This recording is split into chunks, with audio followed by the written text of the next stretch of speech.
Mes chers frères et sœurs en Christ à travers le monde, que Dieu vous bénisse abondamment et puissamment au nom de notre grand, superbement élevé, superbement magnificent, superbement excellent, glorieux, infiniment tout-puissant, Seigneur et Sauveur Christ Jésus, qui est mort sur la croix pour nous il y a plus de 2000 ans sur le mont du Calvaire à Golgotha, pour nous sauver de la colère à venir, pour nous sauver du péché, nous arracher des flammes de l'enfer à venir. Lui qui est à la droite de Dieu dans les lieux célestes, qui intercède pour nous. C'est par lui et avec lui que nous souhaitons la bienvenue derrière cette trompette qui porte son nom, Jésus-Christ TV. Nous avons le privilège de continuer cette série que nous avons commencée il y a plusieurs semaines sur tout ce que Jésus-Christ a enseigné. Nous allons nous appesantir aujourd'hui sur le thème « Qu'est-ce que l'adultère ?» Qu'est-ce que l'adultère selon Dieu et selon Jésus-Christ? Voilà donc la partie 12 sur les 100 parties. La parole de Dieu nous déclare que les voix de Dieu ne sont pas nos voix. On peut voir cela dans Ésaïe chapitre 55, verset 9. Autant les cieux sont élevés au-dessus de la terre, autant mes voix sont élevées au-dessus de vos voix et mes pensées au-dessus de vos pensées. La définition de l'adultère, selon les lois humaines, les coutumes humaines, est différente de la définition de l'adultère selon Dieu. L'adultère, et c'est d'ailleurs aussi le cas avec la loi de Moïse dans l'Ancien Testament, l'adultère consistait au fait pour un homme et une femme de sortir avec le mari ou la femme d'autrui, de sortir avec le mari ou la femme d'autrui, de coucher avec le mari ou la femme d'autrui. Nous allons voir comment le Seigneur Jésus-Christ élève la définition de l'adultère au point où l'adultère ne se limite pas seulement au fait pour un homme de coucher avec la femme d'autrui ou pour une femme de coucher avec l'homme d'autrui, mais l'adultère selon Jésus-Christ s'élève à des choses plus graves. Et pour ceux qui ne le savent pas, l'adultère est un terrible péché aux yeux de Dieu, comme on va le voir. Donc, verset 9, Ésaïe chapitre 55, « Autant les cieux sont élevés au-dessus de la terre, autant mes voix sont élevées au-dessus de vos voix, et mes pensées au-dessus de vos pensées. » Mes frères et sœurs, nous devons nous débarrasser de nos propres pensées, de nos propres raisonnements, de nos propres émotions, de notre entendement, de nos propres imaginations, et embrasser, épouser les pensées de Dieu. Et où trouvons-nous les pensées de Dieu? Nous trouvons les pensées de Dieu dans la Bible, la parole merveilleuse et inégalable de Dieu. C'est là où nous trouvons les pensées de Dieu. Donc, à partir d'aujourd'hui, débarrassons-nous de nos propres pensées. Débarrassons-nous de nos propres raisonnements. Nous devons renverser nos raisonnements, toute réflexion, toute pensée qui s'élève contre la connaissance de Dieu, et nous les amenons captifs, nous les attachons, nous les enlevons de nos intelligences. À partir d'aujourd'hui, embrassons la pensée de Dieu, embrassons la pensée de Dieu. Nous allons donc voir ce que c'est l'adultère selon Dieu et selon son Fils Jésus-Christ. Toujours à titre d'introduction à cette partie, allons dans 1 Samuel chapitre 16. 1 Samuel chapitre 16. L'Éternel parlant à Samuel, qui devait oindre David pour roi en remplacement du roi Saül, qui avait été rejeté par Dieu. Et qu'est-ce que nous voyons au verset 7? L'Éternel dit à Samuel, ne prends point garde à son apparence et à la hauteur de sa taille, car je l'ai rejeté. L'Éternel ne considère pas ce que l'homme considère. L'homme regarde à ce qui frappe les yeux, mais l'Éternel regarde au cœur. La raison pour laquelle je vous ai amené à ce verset, c'est pour corroborer, pour appuyer Ésaïe chapitre 55, verset 9, qui dit que les pensées de Dieu ne sont pas nos pensées, les voix de Dieu ne sont pas nos voix. Voilà dans ce verset, et ce bout de verset qui est surligné sur votre écran, 1 Samuel chapitre 16, verset 7, l'Éternel ne considère pas ce que l'homme considère. Donc, la définition de l'adultère n'a rien à voir avec la définition que les hommes ont aujourd'hui. Toujours à titre d'introduction, je vais rappeler brièvement le pourquoi de cette série, tout ce que Jésus-Christ a enseigné. Et cette série a pour fondement Matthieu chapitre 5, le tout dernier chapitre de Matthieu, le chapitre 28, où Jésus-Christ nous donne ses grandes recommandations, ce qu'on appelle généralement la grande commission de Jésus-Christ. Nous voyons comment le Seigneur Jésus dit à ses disciples, peu de temps avant de s'élever au ciel, pour s'asseoir à la droite de son Père Dieu, Dieu notre Père également. Qu'est-ce que Jésus leur dit? Matthieu chapitre 28, verset 19. Allez, faites de toutes les nations des disciples, les baptisant au nom du Père, du Fils et du Saint-Esprit, et enseignez-leur à observer tout ce que je vous ai prescrit. Et voici, je suis avec vous tous les jours, jusqu'à la fin du monde. Voilà donc la grande commission de Jésus-Christ qui a deux parties. La première partie est presque accomplie à travers le monde avec les campagnes d'évangélisation, avec des personnes qui vont dans les rues, dans les métros, dans les villages, à porter la bonne nouvelle de Jésus-Christ, amenant les gens à se convertir à Christ Jésus. Mais la deuxième partie est celle où il n'y a presque pas de succès, à savoir enseigner tout ce que Jésus-Christ a enseigné. Et nous voyons une grande bénédiction qui s'attache à tout ce qui enseigne, tout ce que Jésus-Christ a enseigné, non seulement qui les observe eux-mêmes, mais les enseigne.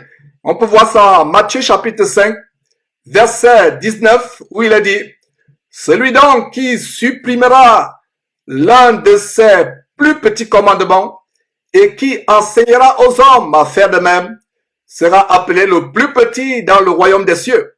Mais celui qui les observera et qui enseignera à les observer, celui-là sera appelé grand dans le royaume des cieux. Mon frère, ma soeur, qui ne veut pas être grand dans le royaume des cieux, par la grandeur passagère de ce monde, qu'un évangile diabolique, l'évangile de la prospérité, du kingdom now, du royaume maintenant vous enseigne, mais la vraie grandeur à venir dans les cieux. Voilà le secret, voilà la clé pour la grandeur. Celui donc qui supprimera l'un de ses plus petits commandements et qui enseignera aux hommes à faire de même, sera appelé le plus petit dans le royaume des cieux. Mais celui qui les observera et qui enseignera à les observer, celui-là sera appelé grand dans le royaume des cieux.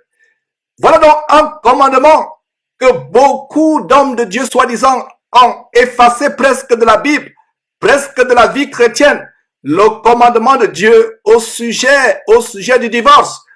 Aujourd'hui, il est question d'enseigner ce commandement que beaucoup de personnes ont effacé.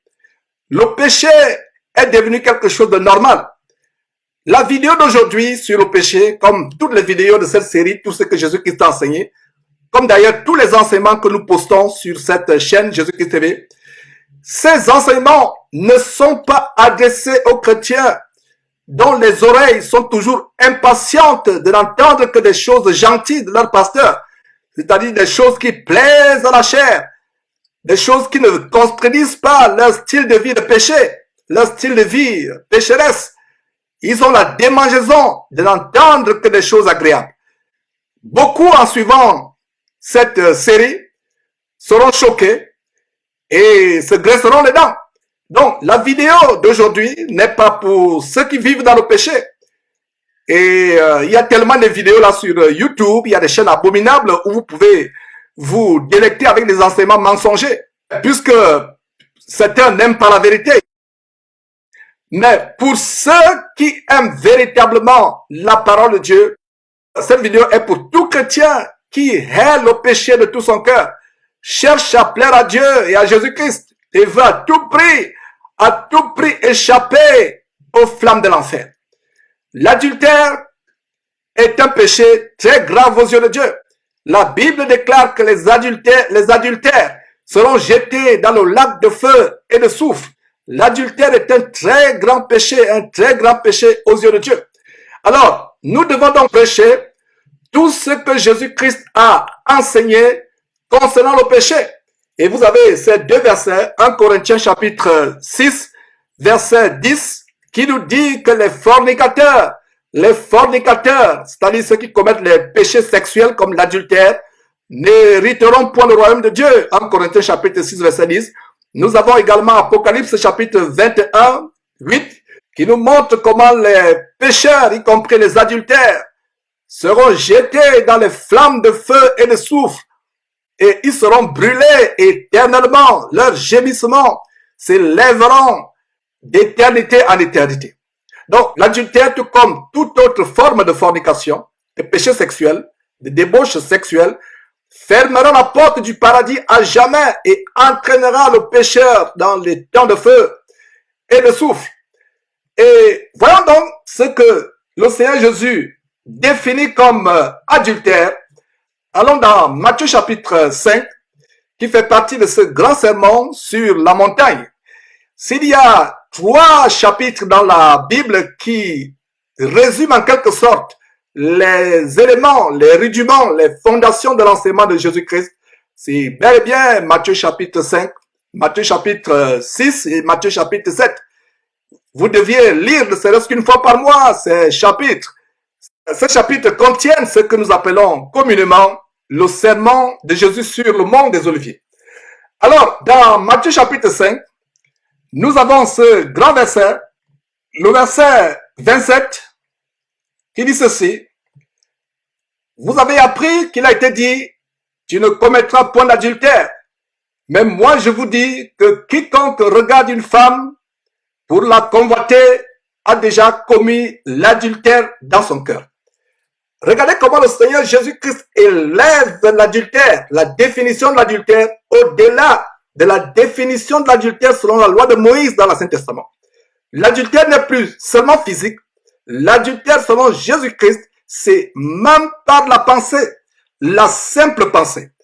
Voilà donc la première définition de l'adultère selon Jésus-Christ. Et si vous vous posez la question de savoir qu'est-ce que l'adultère selon Jésus-Christ, voilà un bon verset qui nous montre comment l'adultère, c'est le fait de convoiter, de regarder une femme pour la convoiter, vous la convoitez, vous la regardez, que ce soit sur Internet, sur Facebook, sur YouTube, peu importe le moyen par lequel vous la regardez sur Internet, que ce soit dans la rue, dans votre quartier, dans votre école, votre université, votre lieu de travail, vous regardez une femme et vous la convoitez dans votre cœur.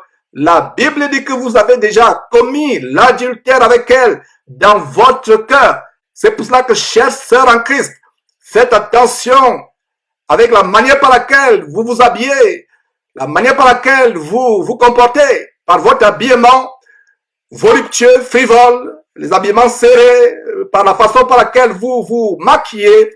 Vous pouvez être une pierre d'achoppement aux hommes qui vous regardent, que ce soit sur Internet, que ce soit à la rue. D'ailleurs, une femme qui craint Dieu ne postera pas ses photos sur Internet. Elle sera discrète. Elle sera discrète. Alors, toutes ces photos sur Facebook, ces pages sur Facebook où vous étalez votre vie à longueur de journée, vous devrez tout simplement les supprimer. Alors, une femme, à cause de sa manière légère, voluptueuse de s'habiller ou d'avoir une mise de prostituée, ou à cause de sa façon de se comporter de manière légère et frivole, peut être une pierre d'achoppement pour un homme, l'entraîner en enfer. Beaucoup de femmes ont entraîné des hommes en enfer sans s'en rendre compte.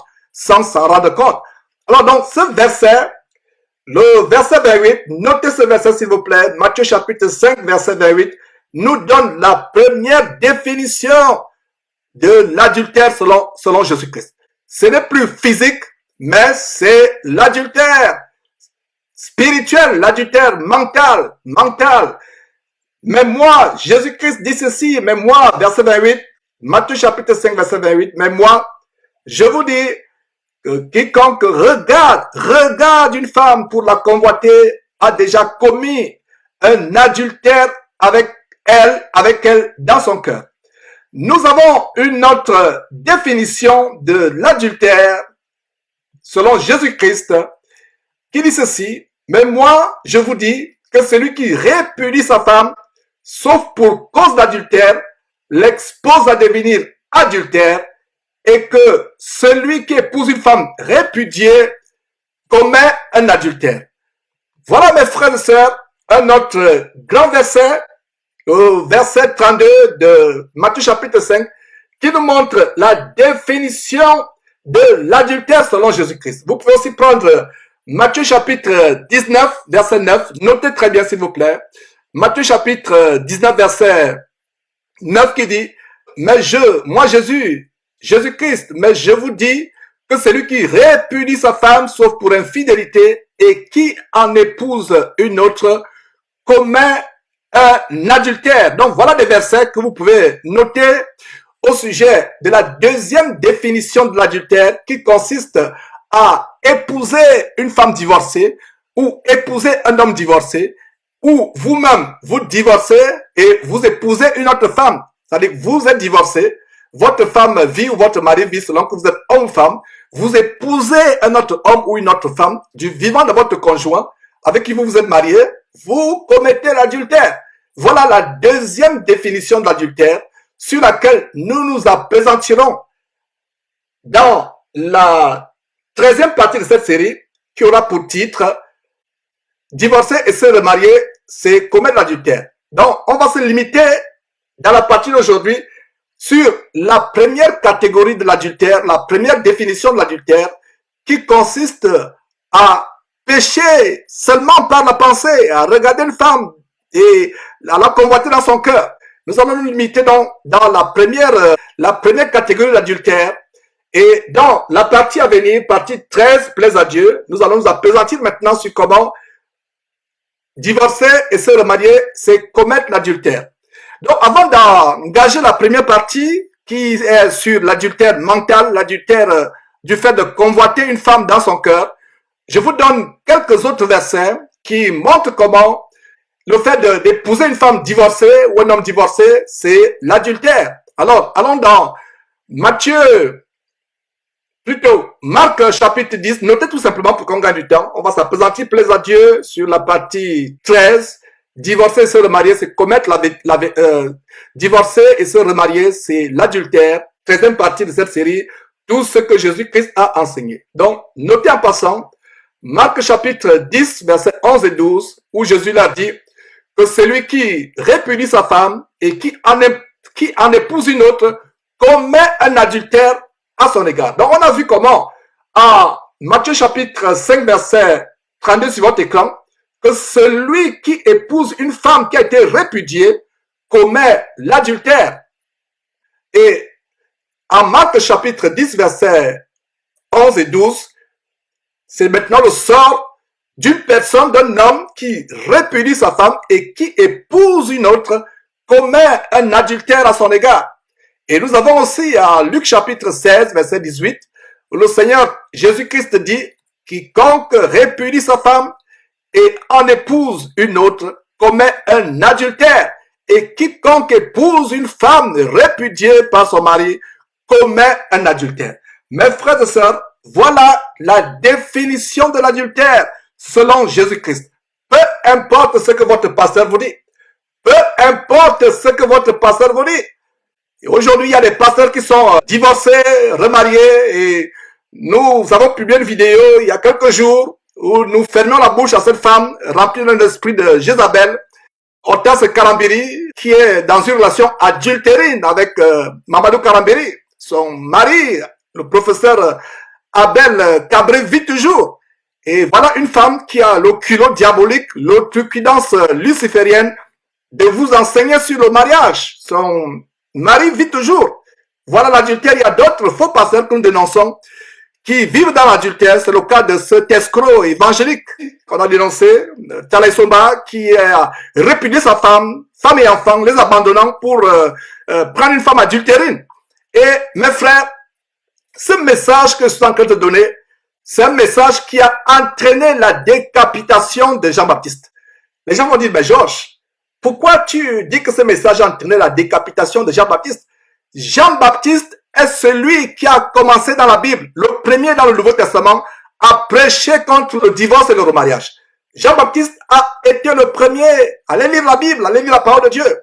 Jean-Baptiste a été le premier à prêcher contre le divorce et le remariage, contre le divorce et le remariage.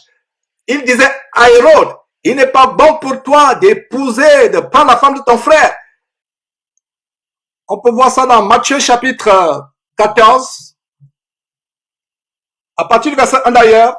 En ce temps-là, Hérode le Tétrarque, ayant entendu parler de Jésus, dit à ses serviteurs, c'est Jean-Baptiste, verset 2, il est ressuscité des morts. Donc le roi Hérode pensait que c'est Jean-Baptiste qui avait été ressuscité des morts. Et la suite du verset dit, et c'est pour cela qu'il se fait par lui des miracles. Et voyons ce qu'Hérode avait fait à Jean-Baptiste, car Hérode, qui avait fait arrêter Jean, l'avait lié et mis en prison à cause d'Hérodias, femme de Philippe, son frère. Voilà comment Hérode avait pris la femme de Philippe, son frère, la femme que Philippe avait répudiée. Et au verset 4, parce que Jean lui disait, il ne t'est pas permis de l'avoir pour femme. Il ne t'est pas permis de l'avoir pour femme. Il voulait le faire mourir, mais il craignait la foule parce qu'elle regardait Jean comme un prophète. Et si vous lisez la suite si vous lisez la suite de ce contexte, vous allez voir comment Hérodias, cette femme adultérine, avait fait tuer Jean-Baptiste. C'est pour cela que notre tête est mise à prix, ma tête à moi est mise à prix. Par cette femme adultérine, comme les Hortense, Karambiri et autres que nous dénonçons. Elles sont prêtes à nous décapiter si c'était possible. Et c'est pas la première fois qu'on décapite un homme parce qu'il prêche contre le mariage et le remariage. Et peut-être certains parmi vous qui m'écoutez graissent les dents, sont furieux. S'ils pouvaient même entrer dans l'ordinateur pour me masser le cou, s'ils pouvaient même m'attraper, ils graissent les dents. Ce n'est pas la première fois que quelqu'un est persécuté pour avoir prêché la vérité, la vérité. Donc voilà comment, dans le Nouveau Testament, la première personne à prêcher contre le divorce et le remariage, c'était Jean-Baptiste.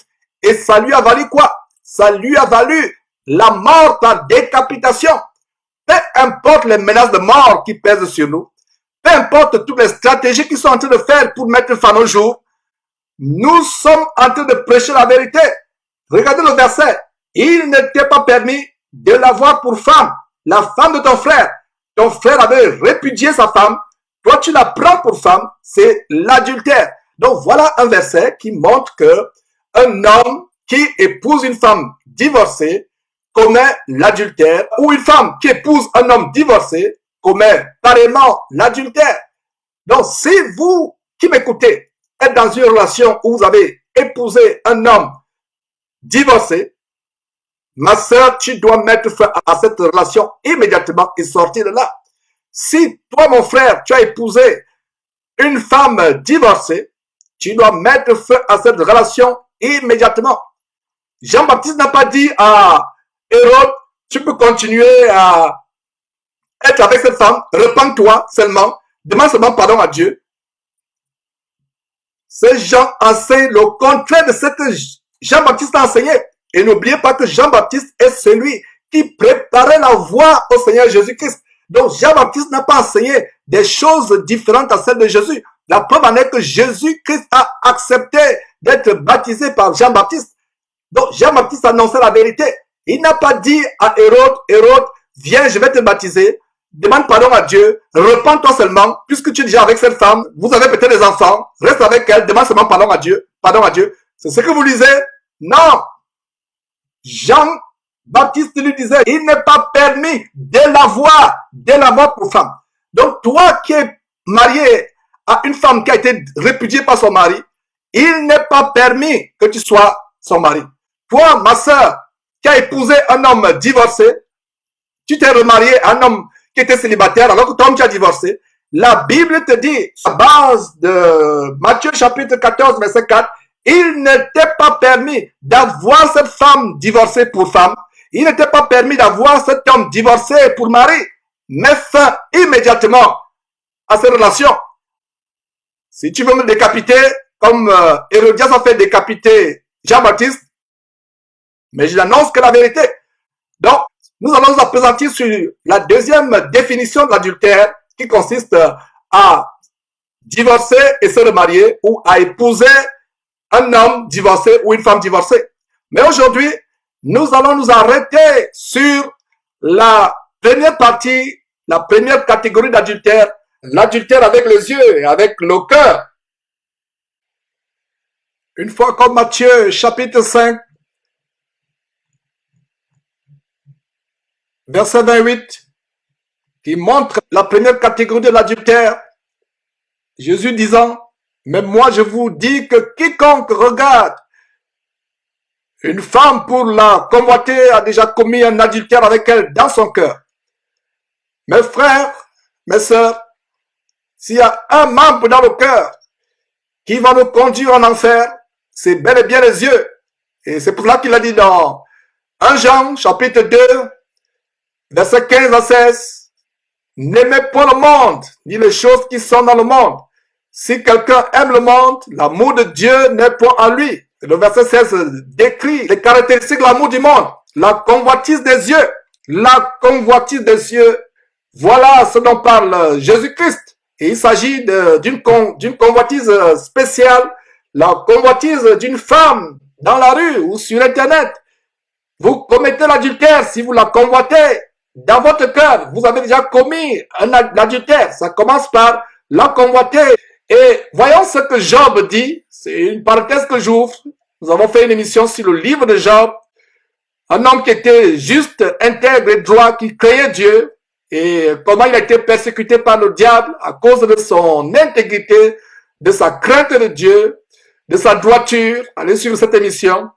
Alors, Job chapitre 31, nous voyons comment, au verset 1, Job avait fait un pacte avec ses yeux.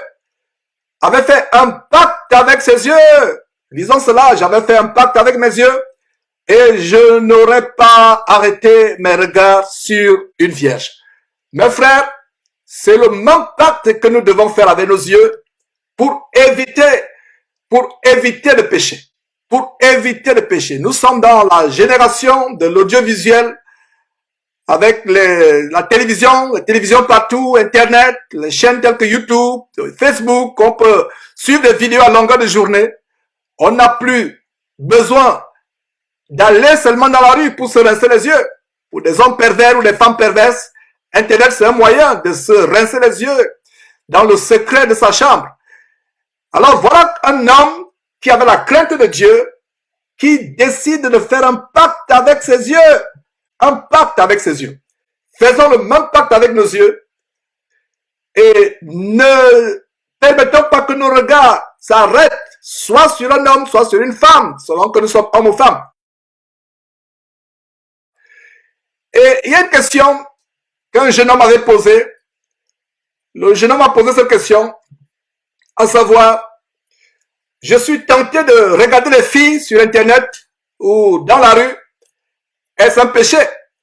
Et à travers cette partie, nous allons donner une réponse biblique à cette question que peut-être toi, jeune homme ou jeune femme, tu te poses. Est-ce que regarder un homme ou une femme sur Internet ou dans la rue, être tenté de le faire, est-ce que c'est un péché? Et pendant que je vous donnerai la réponse biblique, ayez en l'esprit, Job chapitre 31, verset 1, j'avais fait un pacte avec mes yeux et je n'aurais pas arrêté mes regards sur une vierge. Toi, jeune homme, tu vois une femme qui passe à côté de toi, tu refuses de la regarder quand elle passe près de toi dans la rue, que ce soit dans ton quartier, que ce soit dans ton université, dans ton collège, que ce soit sur Internet, tu essaies de détourner ton regard, mais tu es toujours tenté de la regarder. Et écoute ceci, jeune homme, jeune femme, la tentation n'est pas un péché. La Bible dit que Jésus-Christ n'avait jamais commis de péché, étant sur terre. Alors si la tentation est un péché, ça veut dire que Jésus-Christ a aussi péché, puisque la Bible dit qu'il a été tenté comme nous en toutes choses, cependant sans commettre de péché. Si tu regardes une fille que tu trouves jolie et que tu es tenté, ce n'est pas un péché. J'ai dit souvent que le premier regard est la tentation Et c'est le second regard qui est un péché. Ceci est une bonne façon de le dire afin de t'apprendre à discipliner tes yeux. Mais je dirais que même le second regard n'est pas nécessairement un péché. Le péché, c'est quand tu convoites. Jésus-Christ n'a pas dit que lorsque vous regardez une fille, c'est un péché. Allons voir ce verset. Matthieu chapitre 5, verset 28. Jésus n'a pas dit, lorsque vous regardez une femme, que c'est un péché. Où est le péché? Selon ce verset qui est sur votre écran. Le péché, c'est quand vous la convoitez. Nous allons nous appesantir sur ce que c'est convoiter. Ce verset dit ceci.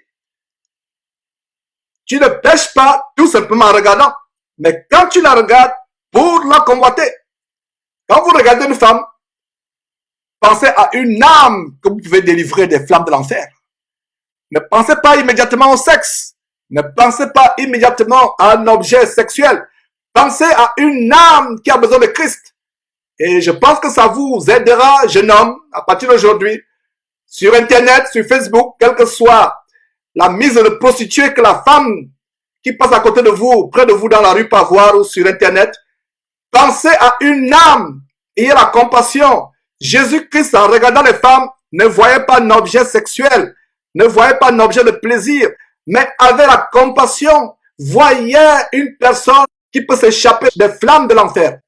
Regardez cette femme qui avait été amenée vers Jésus. On était sur le point de la lapider parce qu'on l'avait surpris en flagrant délit d'adultère. Ce qui est la définition de l'adultère selon la loi de Moïse.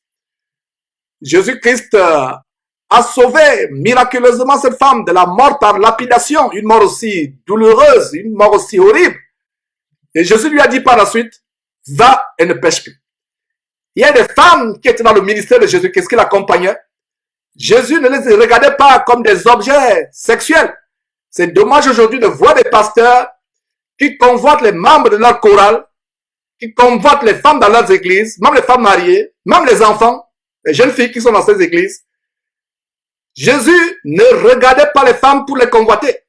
Si tu es marié, mon frère, la seule femme vers qui tu dois avoir le désir, c'est ta femme.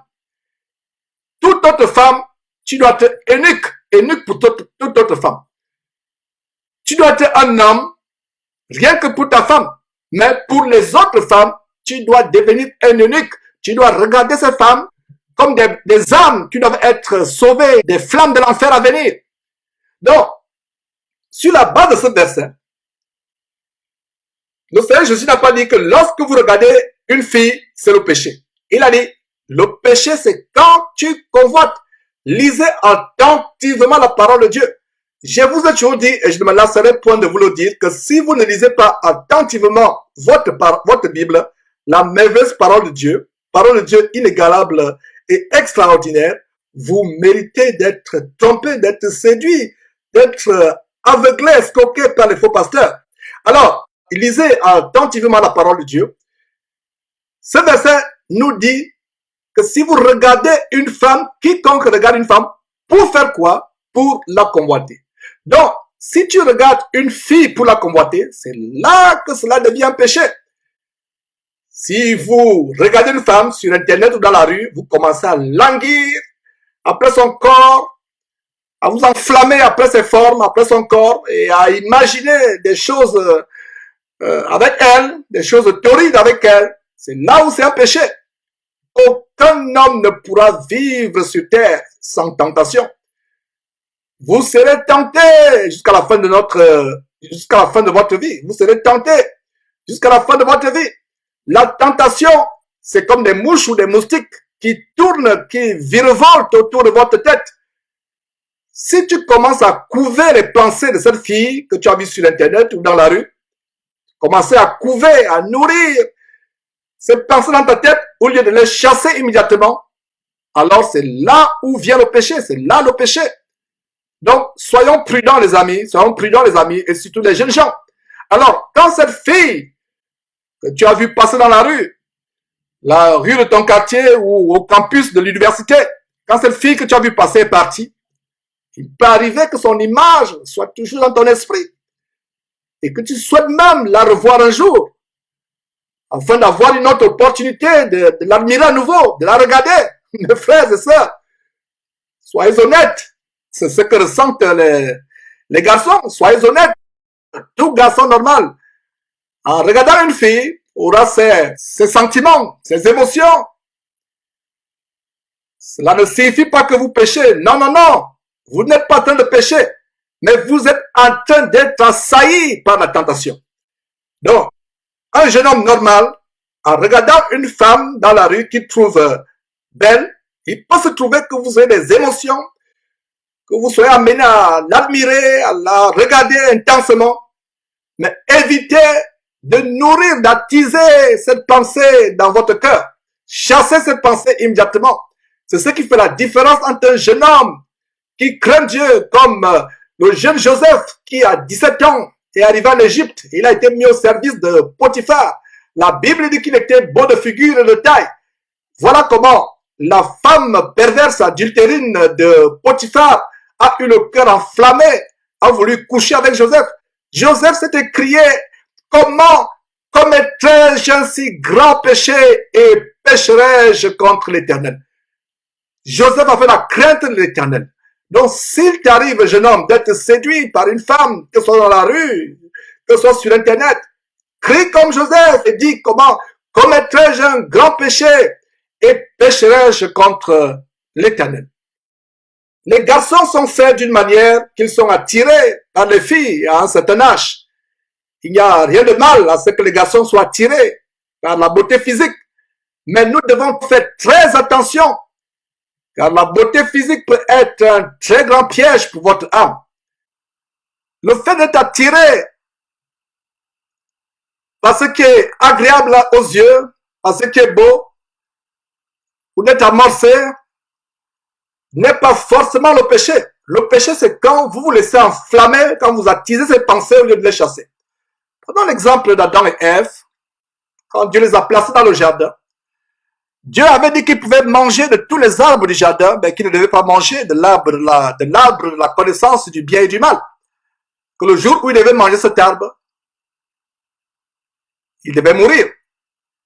Dieu n'a pas interdit à Adam et Ève de regarder l'arbre ou de saliver en regardant l'arbre.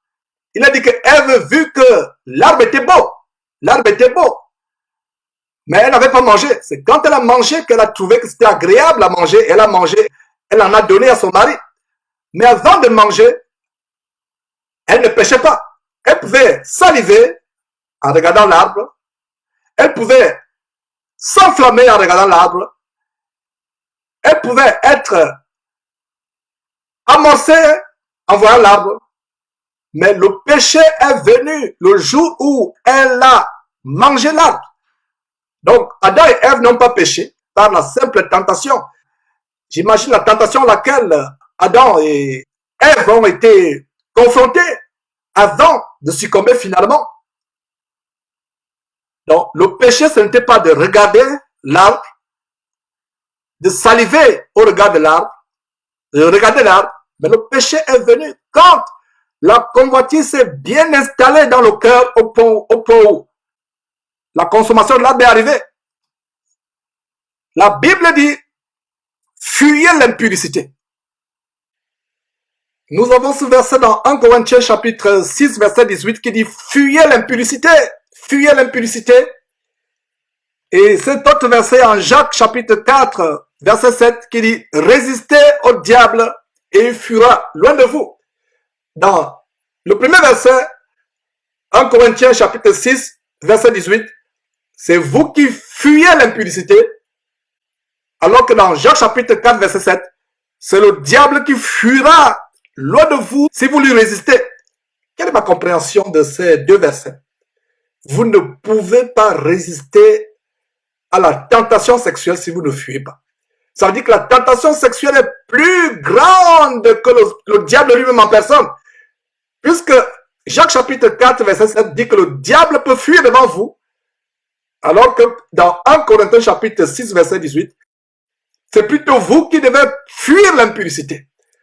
Alors, si vous commencez à convoiter avec vos yeux sur Internet ou dans la rue, et si vous nourrissez ces paroles, vous allez vous trouver en train de vous masturber ou en train de faire des choses horribles avec votre corps.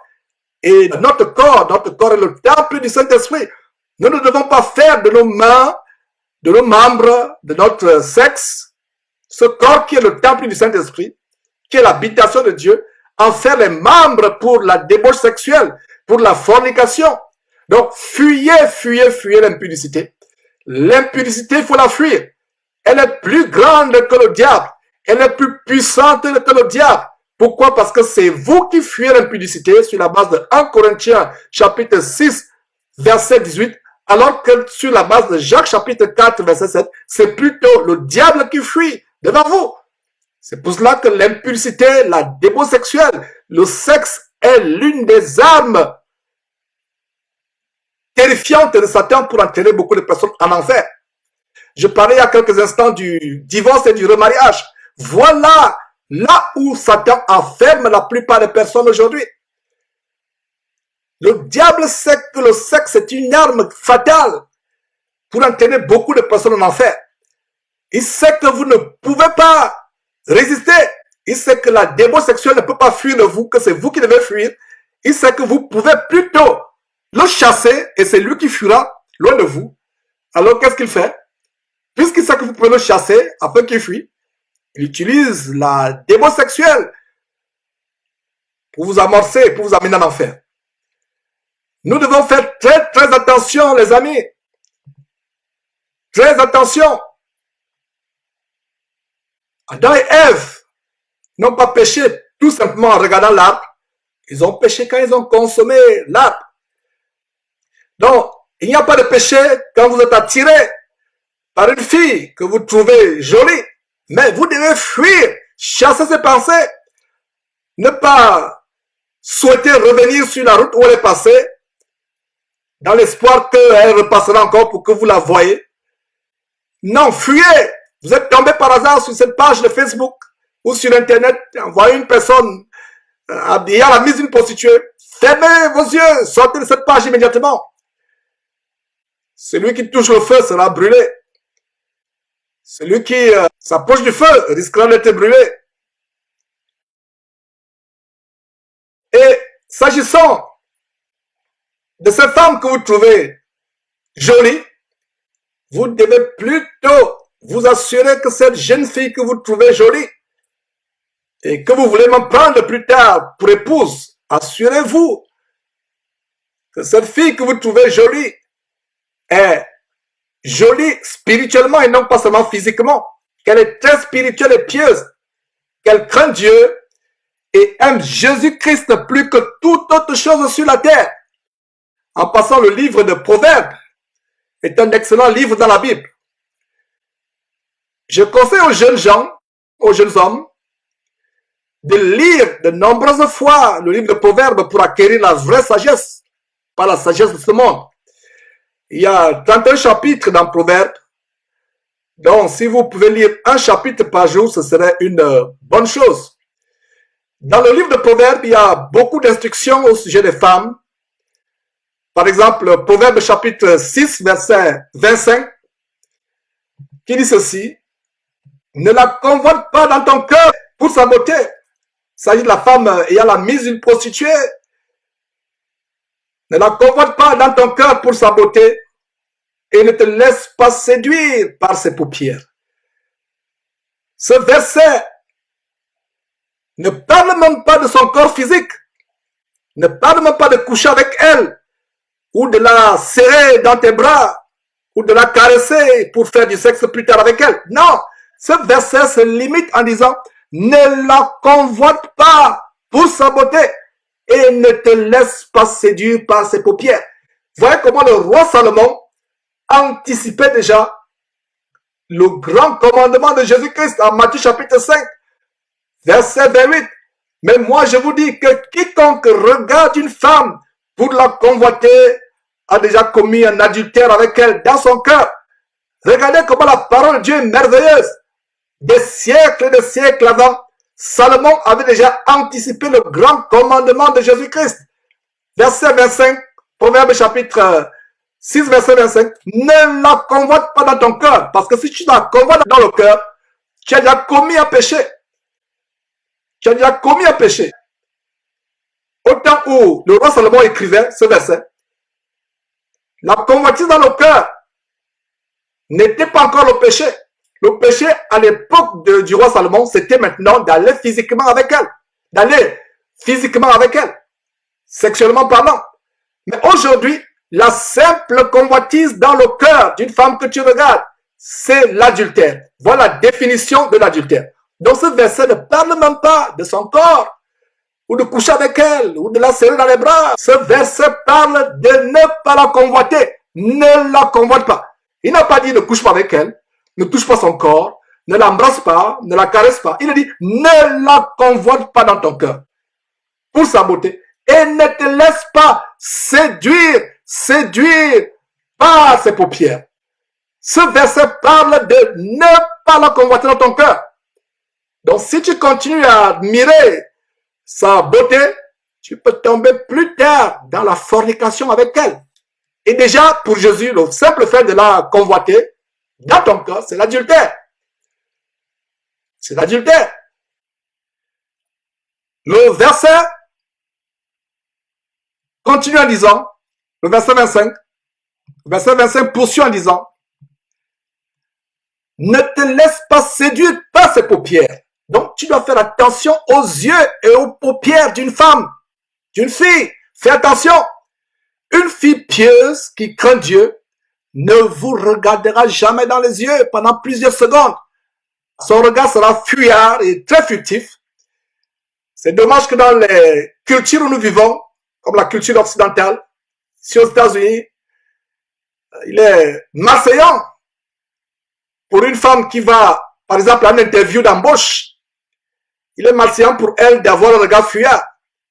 Rappelez-vous ce verset d'Ésaïe chapitre 55, où le Seigneur dit, mes voix ne sont pas vos voix, mes pensées ne sont pas vos pensées.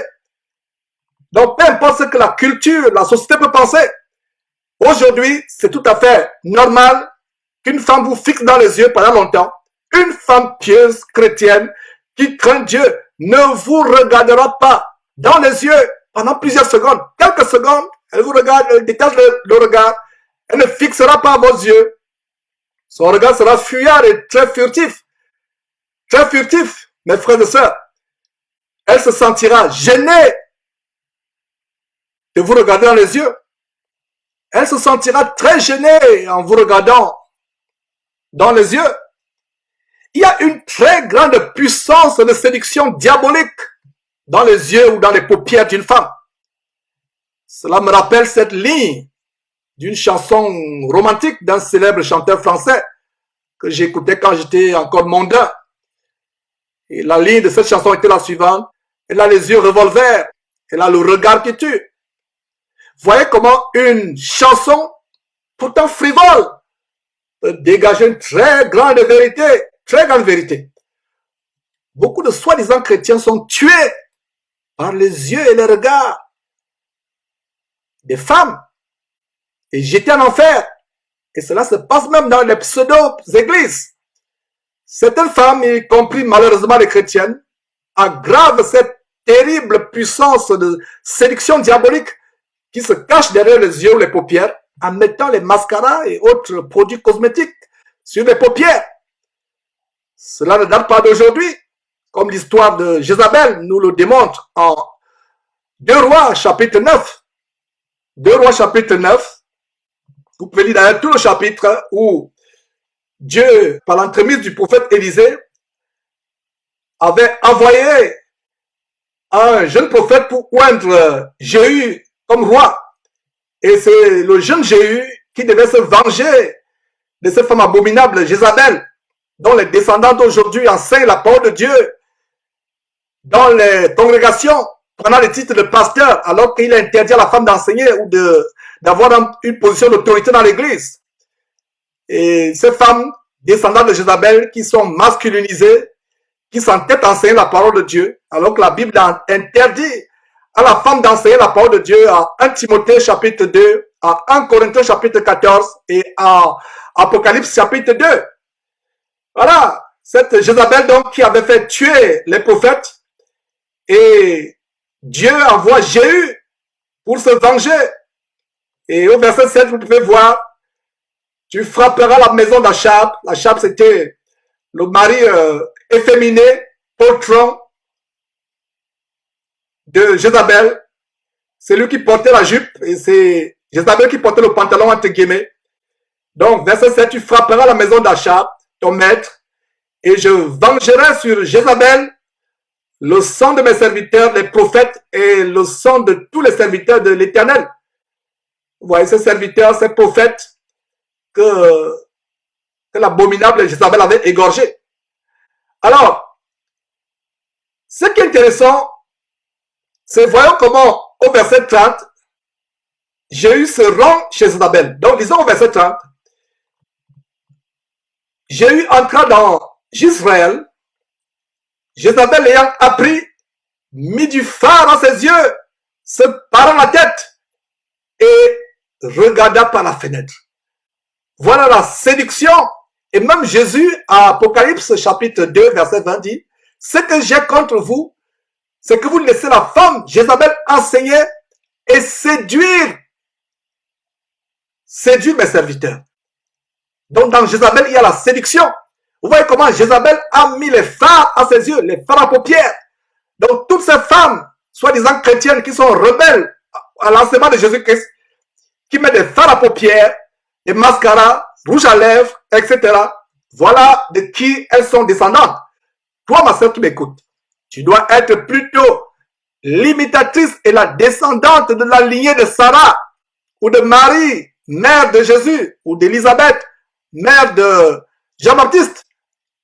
Mais aujourd'hui, ces femmes, pastoresses ou pastrices, je ne sais pas comment on devrait l'appeler, vous entraînent dans leur rébellion et vous amènent non seulement à enseigner, mais à vous habiller comme des prostituées et à vous maquiller comme des prostituées.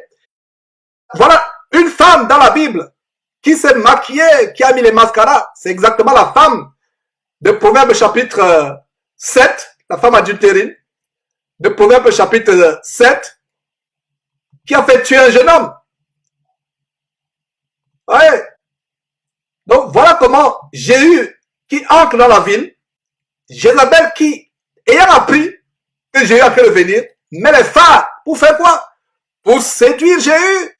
Elle se perd la tête. Regardez, il y a deux détails ici. Un, elle met du phare à ses yeux. Deux, elle se perd la tête. Qu'est-ce que la parole de Dieu dit? Que la femme, sur la base, allez lire 1 Timothée chapitre 2, Dieu interdit à la femme de se parer la tête, de mettre les extensions, les faux cheveux ou les tissages. Les tissages n'existent pas aujourd'hui. Elle se perd la tête, elle met quelque chose, elle ajoute des choses sur la tête, elle se perd la tête, elle met des extensions pour séduire Jéhu. Donc il y a deux détails ici. Il y a phare à ses yeux et extension sur la tête. Il n'y a rien de nouveau sous le soleil. Se parer, c'est mettre quelque chose, ajouter quelque chose sur la tête. C'est pour cela que les filles de Dieu ne doivent pas être de la lignée de Jézabel. Elles doivent être plutôt de la lignée de Sarah, les femmes pieuses dont parle 1 Pierre chapitre 3. La manière décente de s'habiller, la modestie, ne pas se parer des produits cosmétiques, ne pas se maquiller avec les produits cosmétiques, ne pas se parer la tête avec des choses abominables, les rastas, les tissages, les extensions, les cheveux humains qui viennent de l'Inde, qu'on sacrifie aux démons. Et voilà comment elle a voulu séduire Jéhu. Mais l'histoire ne s'arrête pas là. Jéhu ne s'est pas laissé séduire. Puisque le Seigneur Dieu suscitait une nouvelle génération de Jéhu, de jeunes hommes qui sont comme Jéhu, qui ne se laissent pas séduire par cette fausse prophétesse, cette pastoresse et pastrice. Malheureusement, la plupart, vous hommes, qui regardez leur chaîne abominable où ces femmes enseignent, vous êtes plutôt des Achab, des personnes efféminées, des hommes efféminés. Soyez des Jéhu qui ne se laissent pas obnubiler, séduire, amorcer par ces femmes, quand vous les voyez, Rien que les paupières qui sont peintes avec toutes sortes de peintures, les lèvres rouges qui naturellement sont déjà pulpeuses, mais elles ajoutent encore je ne sais pas elles ajoutent encore des abominations sur les lèvres. Quand vous voyez les lèvres, vous avez l'impression qu'elles ont mangé la graisse de porc mélangée au sang et que c'est cela qui est sur, c'est ce qui est sur leurs lèvres. Et elles ont le culot de venir là devant vous, d'ouvrir des chaînes YouTube et autres pour enseigner la parole de Dieu. Voilà les descendantes de Jézabel. Donc, comme j'ai eu franchi la porte, elle dit, est-ce la paix? Nouveau Zimri, assassin de son maître, regarde la ruse. Verset 32, elle leva le visage vers la fenêtre et dit, qui est pour moi? Qui? Et 2 ou 3 eunuques le regardèrent en s'approchant de la fenêtre. Et voilà ce que le nouveau roi Jéhu dit aux eunuques, qui étaient pourtant à côté de Jézabel, qui servaient Jézabel. Ces eunuques ont eu le discernement. Ces eunuques ont compris que le nouveau roi était celui qui devait amener la punition. Donc c'est pour ça que le roi leur dit au verset 32, qui est pour moi? Donc qui est de mon camp? Et ces eunuques ont choisi plutôt le camp de Jéhu parce qu'elles savaient que c'est la mort qui venait. Quel discernement!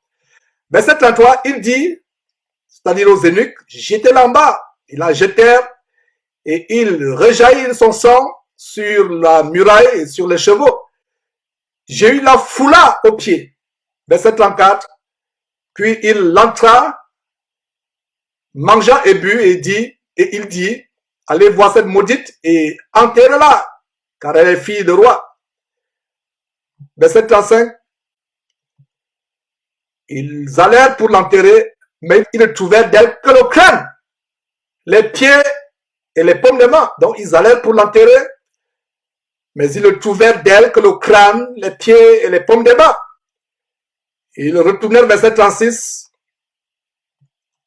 l'annoncer à Jéhu qui dit, c'est ce qu'avait déclaré l'Éternel par son serviteur Élie, le Tishbite, en disant, les chiens mangeront la chair de Jézabel dans le camp de Jezreel.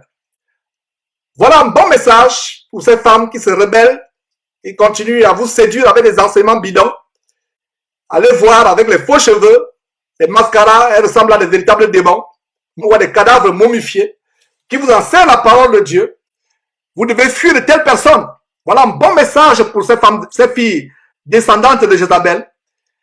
Le sort qui leur sera réservé si elles ne se repentent pas, sera 1 milliard de fois pire que le sort de leur ancêtre Jézabel. Donc ces femmes qui ont des enseignements, qui postent des vidéos sur YouTube, qui vous enseignent, doivent se repentir, sinon le sort sera très grand.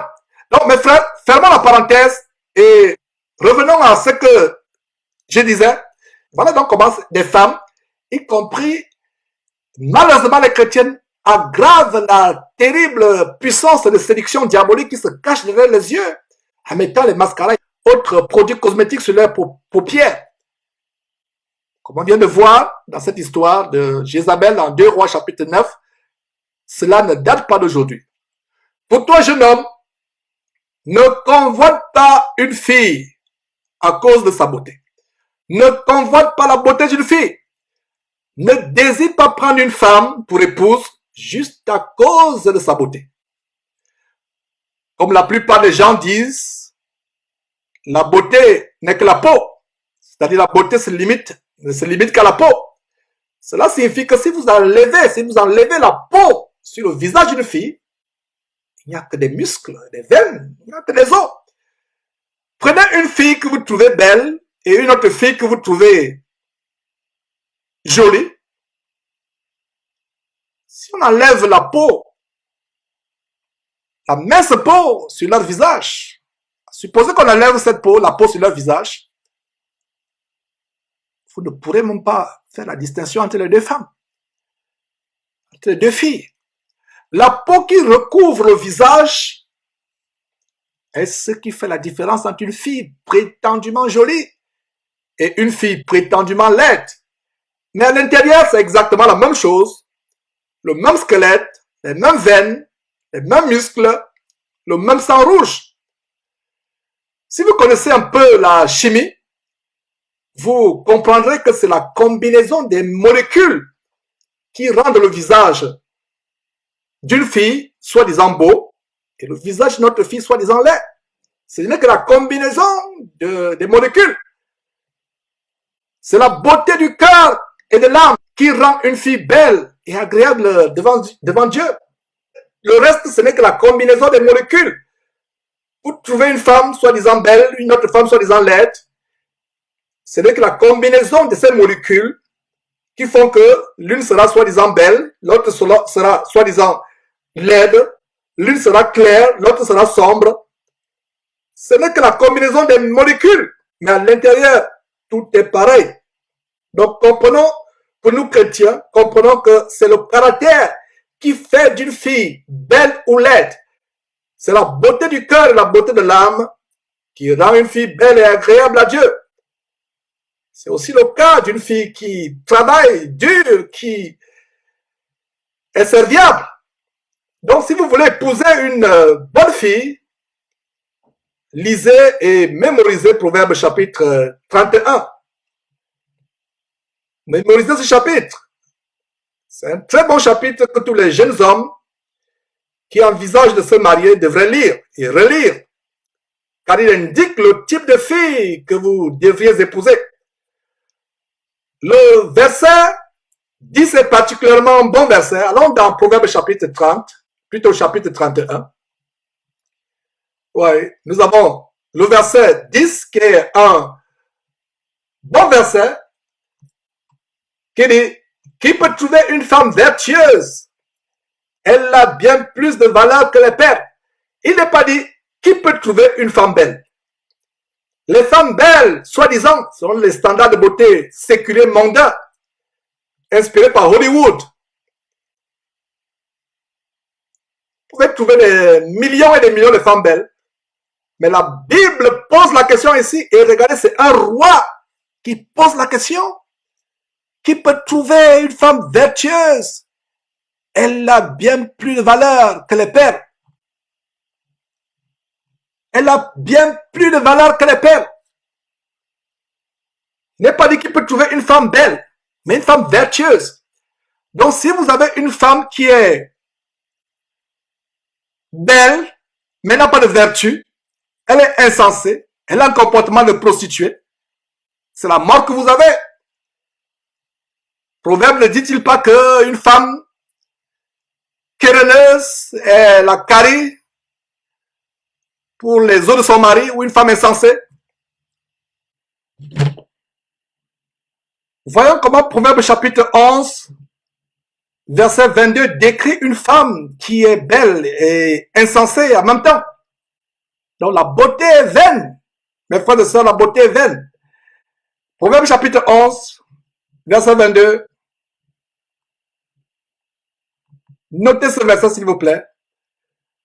Un anneau d'or au nez d'un pourceau ou un porc, c'est une femme belle et dépourvue de sens. Regardez comment la parole de Dieu est rude et radicale.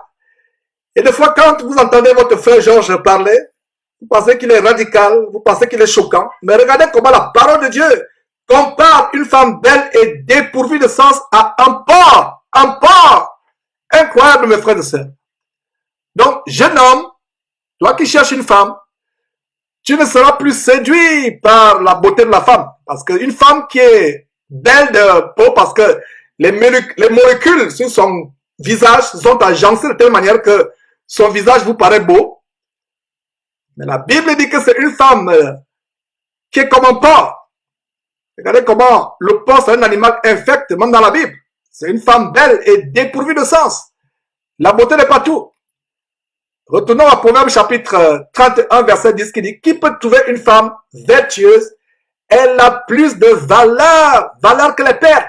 Donc prenez les émeraudes, les pierres précieuses, topaz, émeraude, saphir, toutes les pierres précieuses. La Bible dit que la femme vertueuse a plus de valeur que les perles. Et il y a notre bon verset dans ce chapitre 11, dans ce chapitre 31 de Proverbe. Ce verset qui dit: la grâce est trompeuse et la beauté est vaine, La femme qui craint l'Éternel est celle qui sera louée. Une bonne définition de grâce dans ce verset, c'est le charme. Dans la Bible King James, il a dit, je crois, vérifiez si vous avez sa Bible, le charme en anglais, qui est le charme. Donc, le charme est trompeur, la grâce est trompeuse ou le charme est trompeur. La grâce est trompeuse ou le charme est trompeur. Et la beauté est vaine. Mais la femme qui craint l'Éternel est celle qui sera louée. Est celle qui sera louée. Mes frères et sœurs, regardez comment la parole de Dieu est merveilleuse. Les deux choses que les hommes mondains ou les hommes non chrétiens recherchent le plus chez une femme, c'est la grâce ou le charme et la beauté. Mais regardez comment Proverbe chapitre 31 nous montre le genre de femme que toi, jeune homme qui n'est pas encore marié, le genre de femme que tu dois le plus rechercher. Proverbe chapitre 31 nous montre ce que nous devons rechercher le plus chez une femme. Les choses principales à rechercher plus que tous. Et nous allons terminer cette série en vous montrant les 12 choses que vous devez rechercher chez une femme que vous voulez épouser. Sur la base de ce verset, 12 ou 13 ou 14, il y en a plusieurs qu'on doit rechercher le plus. La première chose, mes frères et sœurs, c'est qu'une femme vertueuse selon Proverbe chapitre 31, elle travaille dur avec ses mains. Elle se lève tôt, elle n'est pas paresseuse. Et on peut voir ça au verset 14 et 15, premier critère. Voilà. Verset 14, elle est comme un navire marchand. Elle amène son pain de loin. Nous voyons comment elle travaille dur. Elle n'est pas paresseuse. Et le verset 15 dit, elle se lève tôt lorsqu'il est encore nuit. Et elle donne la nourriture à sa maison et la tâche à ses servantes. C'est une femme qui n'est pas paresseuse, qui n'aime pas trop le sommeil. Deuxième critère, deuxième signe d'une femme merveilleuse selon Dieu, elle n'est pas rêveuse, mais elle est réaliste et déterminée dans ses projets. Verset 16, voilà. Elle passe un champ et elle acquiert du fruit de son travail, elle plante une vigne. Une vigne. Du fruit de son travail, elle plante une vigne. Nous avons une très grande révélation ici à savoir, elle pense à un champ et elle acquiert. Ce n'est pas le fait d'avoir des projets, projet après projet, aucun projet n'est réalisé. Elle veut faire ceci aujourd'hui, elle arrête parce qu'elle n'a pas pu réaliser. Demain, c'est autre chose qu'elle veut faire. Un mois après, elle veut faire autre chose, projet après projet. Jusqu'à la fin de sa vie, aucun projet ne se réalise.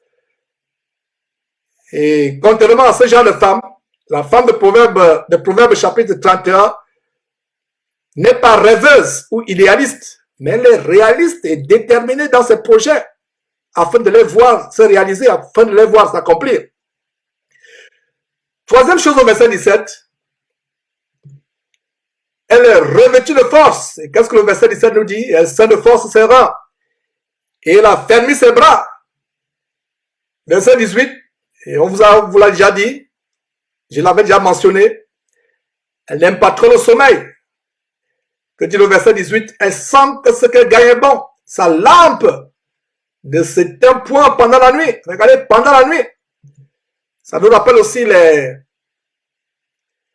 l'histoire des 10 vierges, 5 folles, 5 sages. Les 5 sages, tout au long de la nuit, veillaient à ce que leur lampe ait de l'huile. Vous voyez? Un autre critère, verset 19, elle met la main à la quenouille et ses doigts tiennent le fuseau. Et si vous faites des recherches pour savoir ce que c'est le fuseau et la quenouille, vous allez comprendre que c'est une femme qui travaille dur. Ses mains ne sont pas molles ou douces, ses mains sont rugueuses. Les mains d'une travailleuse, ses mains sont dures et rugueuses. Regardez le verset 19 qui donne un grand détail. Les mains très molles, très douces ou très manucurées sont le signe d'une femme paresseuse qui ne prendra pas soin de sa maison une fois qu'elle sera mariée à vous. Les mains trop molles. Il n'est pas mauvais d'avoir les mains soignées, propres, mais les mains excessivement soignées, excessivement douces ou molles, c'est le signe d'une femme paresseuse qui ne saura pas prendre soin de votre maison une fois que vous vous mariez à elle. C'est le cas aujourd'hui avec les femmes avec les longs ongles, qui sont d'ailleurs faux, des faux ongles. Je me demande comment une femme peut avoir des longs ongles. Et vous les voyez, je reviens encore sur cette femme qui enseigne. Elle ouvre la Bible avec les longs ongles, comme les tigresses. Imaginez-vous la saleté qui est dans ces ongles. Ces faux ongles qu'on greffe à leurs doigts avec de la colle. Imaginez-vous la saleté qui s'entasse à l'intérieur de ces ongles. Est-ce prudent de manger la nourriture qu'une telle femme prépare? Qu'en est-il de sa toilette intime? Une femme qui a des longs ongles collés comme les tigresses. Je me demande comment elle arrive à faire sa toilette intime. Comment elle arrive à laver les parties cachées de son corps. Incroyable. Qu'en est-il de préparer?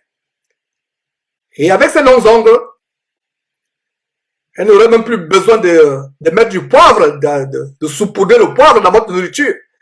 Puisque la saleté qui est à l'intérieur de ces ongles constitue déjà le poivre.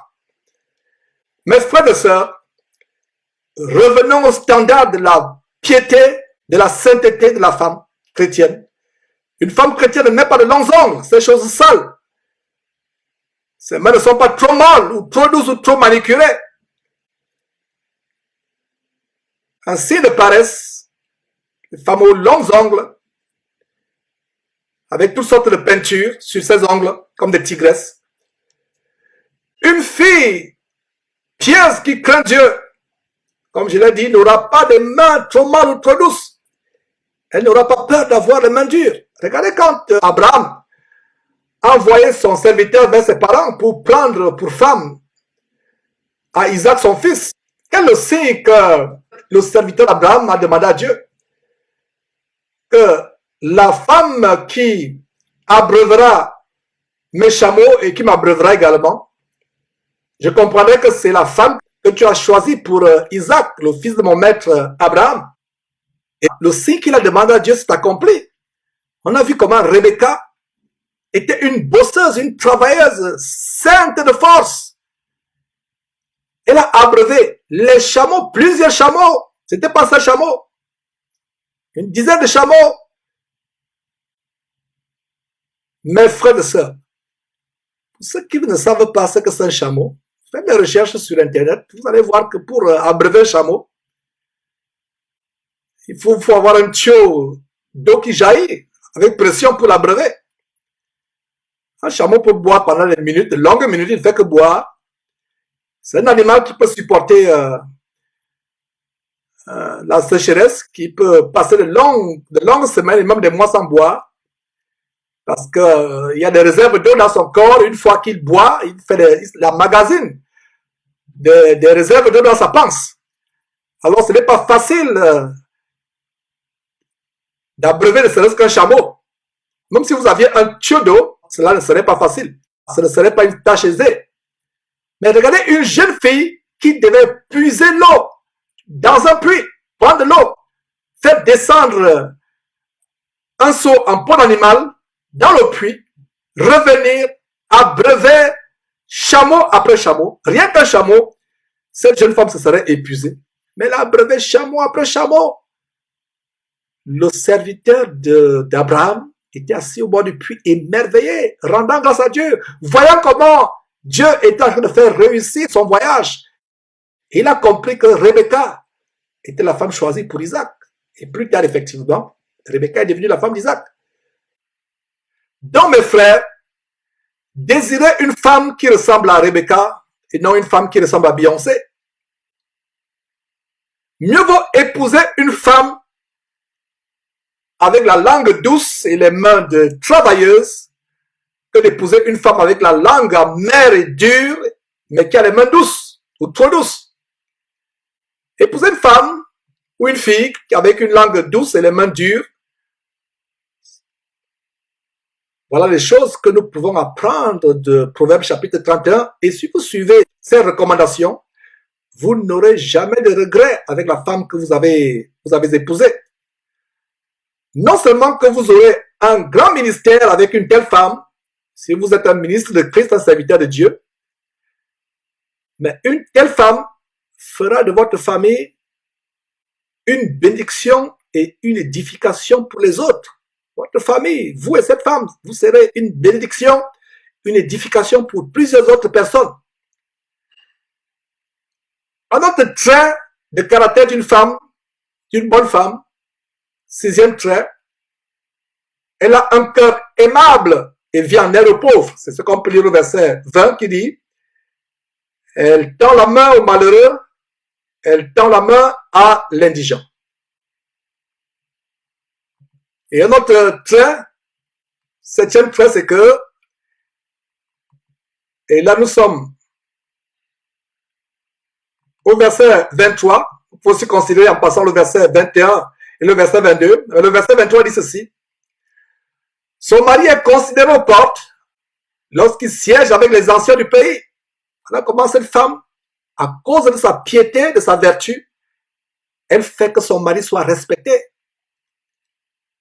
C'est pas le cas avec certaines femmes aujourd'hui qui sont un sujet de honte pour leur mari.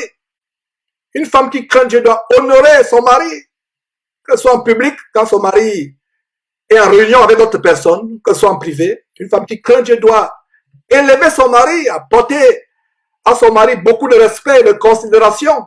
C'est ce que dit le verset 23. Son mari est considéré aux portes. Ce n'est pas une femme qui contredit son mari publiquement, qui lui tient tête, ou qui lui désobéit, mais une femme qui craint Dieu va faire en sorte que son mari soit élevé. Nous avons un autre trait de caractère au verset 24. Elle est entreprenante. Et on peut lire ceci, elle fait des chemises, elle les vend, et elle livre les ceintures aux marchands. Donc voilà une femme entreprenante. Verset 25, elle n'a pas peur de l'avenir. Alors on peut lire, elle est revêtue de force et de gloire. Elle se rit de l'avenir. Le verset 17 nous montre comment cette femme est remplie de sagesse. Quand elle ouvre la bouche, ce n'est que la sagesse qui sort. Fais lire, voilà le verset 26. Elle ouvre la bouche avec sagesse et des instructions aimables sont sur sa langue. Et non pas des choses mondaines, des choses désagréables, et non pas des calomnies, des choses qui n'honorent pas Dieu.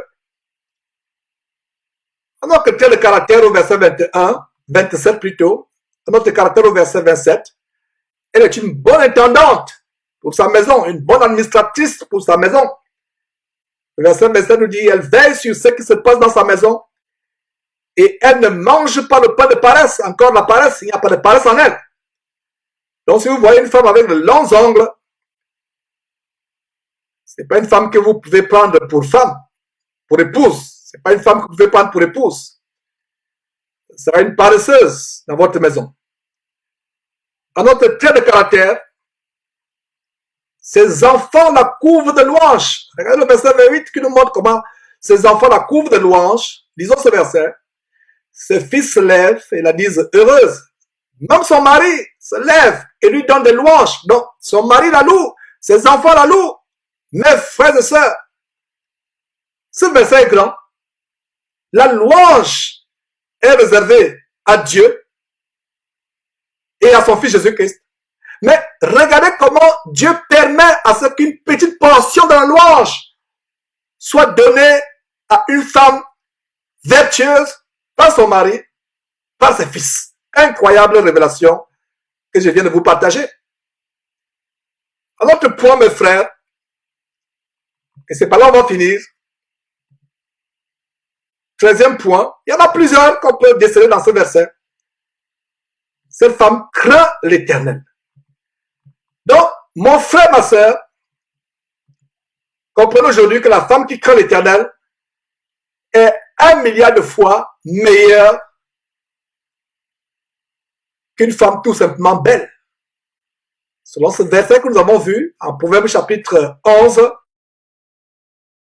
un anneau d'or On dit d'un pourceau, c'est une femme belle et dépourvue de sens. La femme qui craint Dieu est celle qui est louée.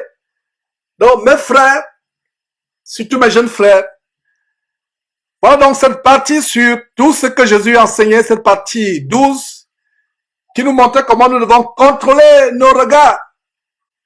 Contrôler nos regards.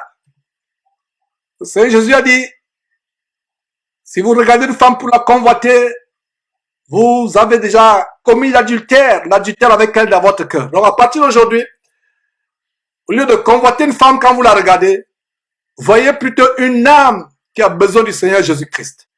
C'est un plaisir de vous partager cette 12e partie sur tout ce que le Seigneur Jésus-Christ a enseigné. Cette 12e partie, à savoir, qu'est-ce que l'adultère? Plaise à Dieu, nous reviendrons avec la 13e partie intitulée « Divorcer et se remarier, c'est l'adultère ». Vous connaîtrez la vérité et la vérité vous affranchira. Ne manquez pas de vous abonner à notre chaîne YouTube Jésus-Christ TV, en cliquant sur le bouton s'abonner, juste au bas de la fenêtre de cette vidéo. Ainsi, vous recevrez automatiquement nos nouvelles vidéos, et vous ne raterez aucune. Vous connaîtrez la vérité et la vérité vous affranchira. Jean 8, 32.